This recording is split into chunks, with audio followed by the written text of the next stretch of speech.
Everybody. It's a quarter to eight. It's kind of early when you have neighbors here in New York City, but it is time for homeroom. And my homeroom, as you know, is music and art as relates to social skills and academics. That's how I teach.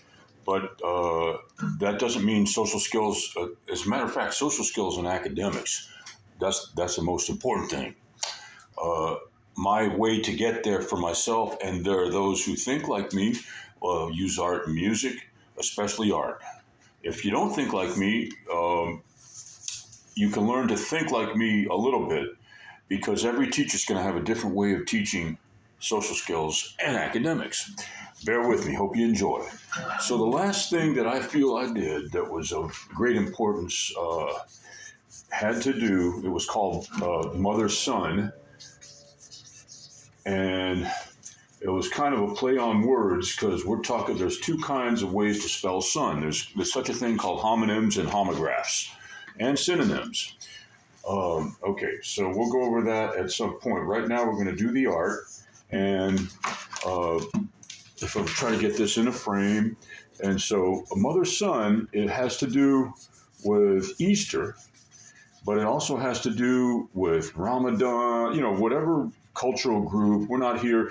My main thing is social studies, which means we talk about all cultural groups. You just talk about one, then another one will get upset. And of course, uh, we live in the United States of America where there are many beautiful, different, diverse groups of which each one having their own tradition. None is worse or better than the other, which, there's always this horrible competition, which is not the best way to be. The best way to be is to learn about other world cultural groups in social studies, which is part of what I teach. I am licensed to teach math, art, social studies, science, English and language arts. And in the time that I've spoken, I will just wind it up by saying all those things, English and language arts and science, all these things, and math I'll say twice. It's that important. Okay, so the point being that, and I sometimes use music, I'm not licensed to teach music. All those other things I am licensed, but music, for me, I think you add all those other things up and it's still music is worth more because it can teach you positive communication skills, which comes back to social skills.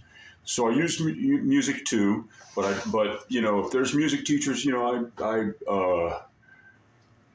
defer is the word, defer, which is a vocabulary word, to defer.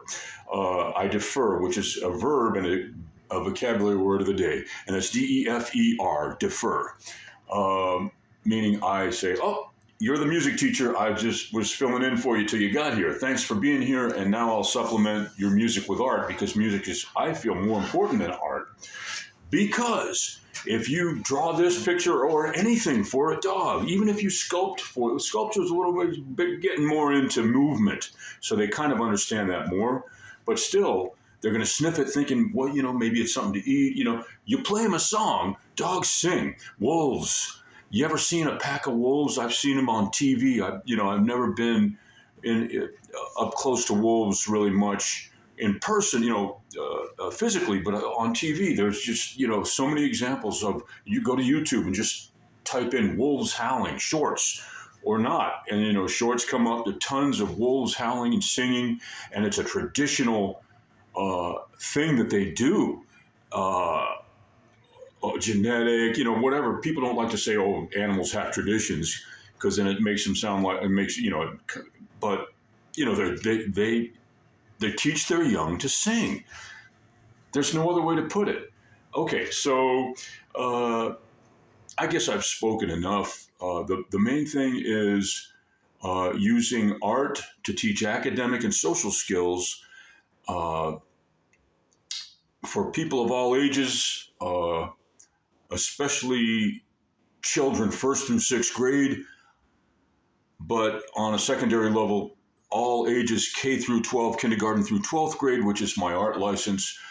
But even beyond that, we can all teach each other and we can all be each other's students for people of all ages. And everybody have a great, great, wonderful rest of the Wednesday, March 5th, 2025.